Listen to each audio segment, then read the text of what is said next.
Okay, hey everyone, it's Nightlight9 here again, and this time I'm going to be doing the same video, Shiva strategy, very hard, but going straight into the fight to make this video a little bit shorter. If you want to see the full setup, I posted another video with the setup in it, and so you can see everything that I've got on everybody.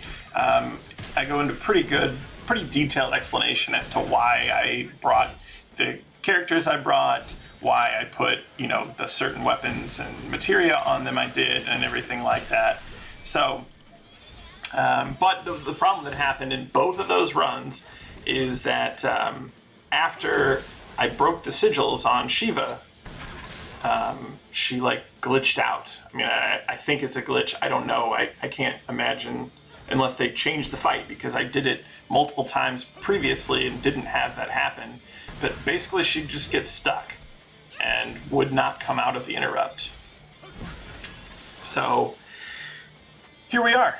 And again, playing on semi, because it is very important that you keep everybody topped up. You need to make sure that you're constantly casting Curaga.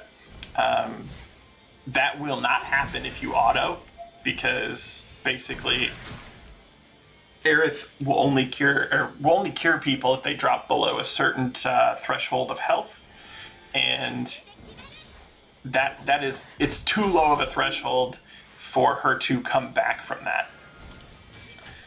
So you don't want her to get too behind on her healing. And I always, start out with Somersault. If I don't have it readily available at the beginning of this, I do it as soon as I get it. Reason for that being just that I have, some trouble DPSing because of the fact that I built everybody, tanky. And so it charges up fast enough. I'm not worried about it. One thing also to note is that you do not cast Hellfire here. If you cast Hellfire here, you're going to be in trouble because, one, you won't have it ready for the Shiva fight, and two, it will just kind of destroy these guys. And then the problem is you then cannot control all of your heal, and you need to do that. It's very important that you keep everybody as topped up as possible. This is not actually kind of going ideally right now. Having to use her limit break there is not, it's not. I'd like to have it saved up for the Shiva fight, but it won't. It's not going to break the run. You know what I mean? It'll be fine. So just kind of going through this, spamming Tifa's limit break as much as it comes up, keeping everybody topped up, and then paying attention to the HP of these enemies, because when they drop to 50% or right below 50%, they will start a special ability. There it is, Explosive Force. And you do not want that ability to go off. It does a lot of AoE damage, and it's just hard to heal from. So because they already do every other attack that they do, it seems to be AoE, right? That cold thing that they blow on everybody. So we are just kind of conserving ATB so that she is on board to do a heal if necessary, or to just spam fire because he got below. My other two helpers here, they've gotten him below the threshold, so he starts it up. And because I'm not, extremely good at manualing or anything, I mostly won't be controlling them other than to kind of do some debuffs and things. And so I am going to start with Tifa here and do Upper Shot in the beginning, because I do think that is a very good skill to keep the damage down, because like I said, you want to give Aerith as much help as possible in keeping everybody topped up on HP. That is very important, and that skill, Upper Shot, is a very good way to do that. If you have enough ATB in the beginning, I usually do cast one fire to try to get that Ice Age gauge down, and essentially you want to not cast it immediately. You want to wait 3 or 4 seconds. There I cast. Oh no, my Kiraga didn't get cast because she interrupted it, which was nice. But basically, you want to do that because you want to make sure that you're breaking the Ice Age gauge, and it doesn't come up for like the first couple seconds. So it is very important to just wait a moment, even if you have plenty of ATB in the beginning. And like I said, breaking her Ice Age gauge is a big factor in this fight. And pretty much doing everything you can to constantly keep Shiva debuffed as much as possible.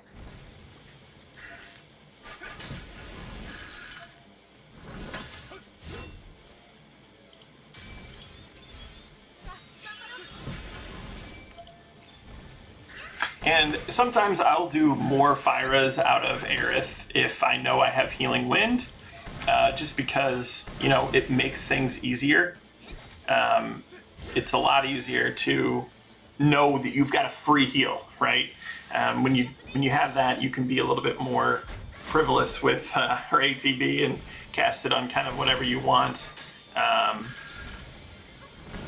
And so that's kind of what I do, because I do prioritize the Ice Age gauge and, you know, try to sneak in damage essentially whenever I can.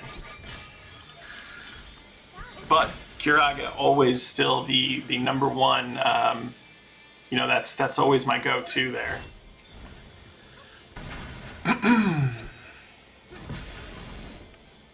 And again, it's just saving Hellfire here because she doesn't have an Ice Age gauge up. Now she does.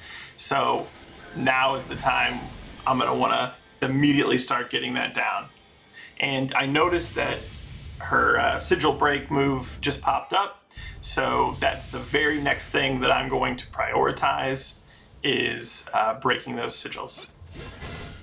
Like, I will almost prioritize it over everything else other than keeping people healed, but that's where the limit break comes in handy because I don't have to consume ATB.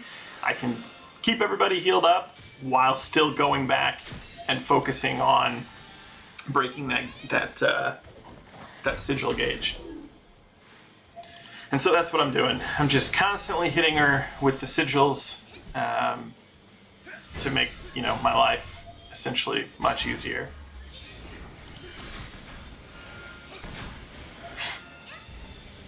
And just getting in as much damage as I can here to break down that Ice Age.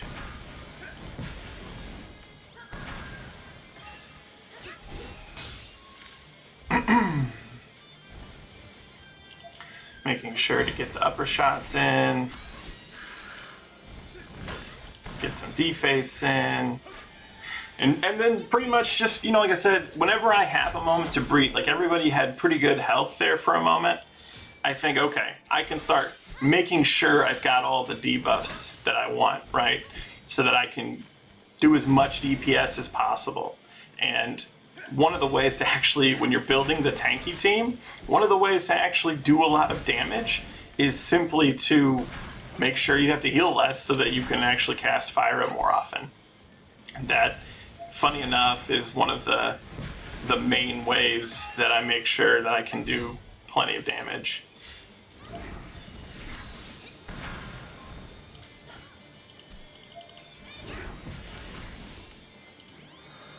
Actually, I'm going to go back to Glenn. Make sure I get the defaith on. Oh, okay, that's not going to happen here.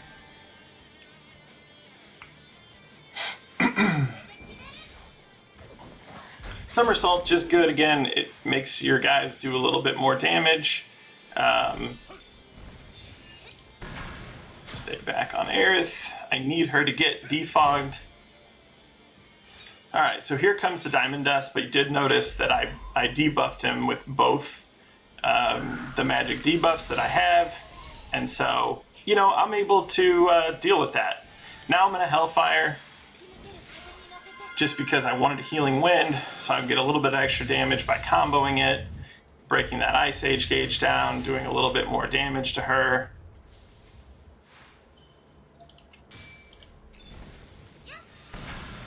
And so that's what we're going to do. We're just going to keep at it here.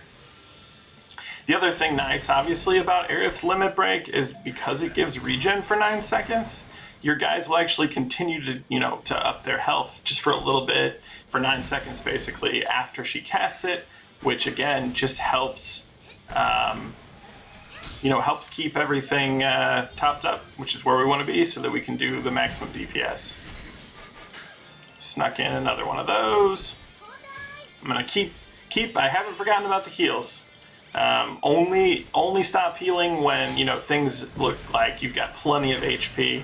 If not, then you got to go back to doing the heals.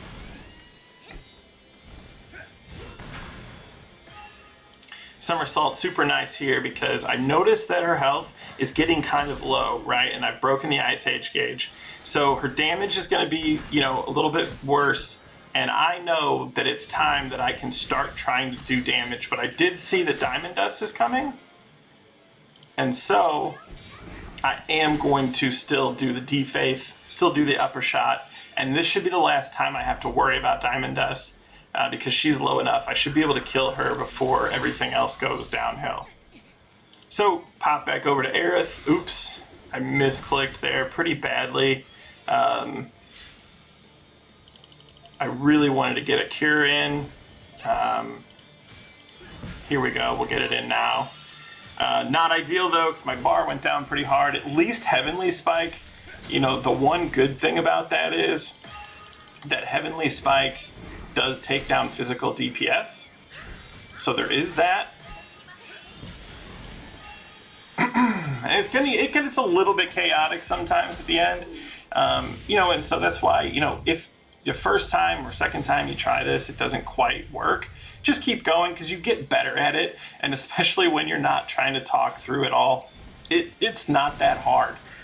Just keeping everybody up, making sure you're doing as much debuffing and damage as you can kind of simultaneously. It really isn't that bad, especially because for the most part you're doing one character, just kind of focusing on Aerith. And when I see that her health is kind of low like this, I just constantly start casting damage spells. Like right here, I'm not worried anymore about, I'm not worried about healing because I know that she's almost dead, right? And so you just keep jamming it out, and you get a pretty good amount of time between her Ice Ages, and there we go. We've just beaten her.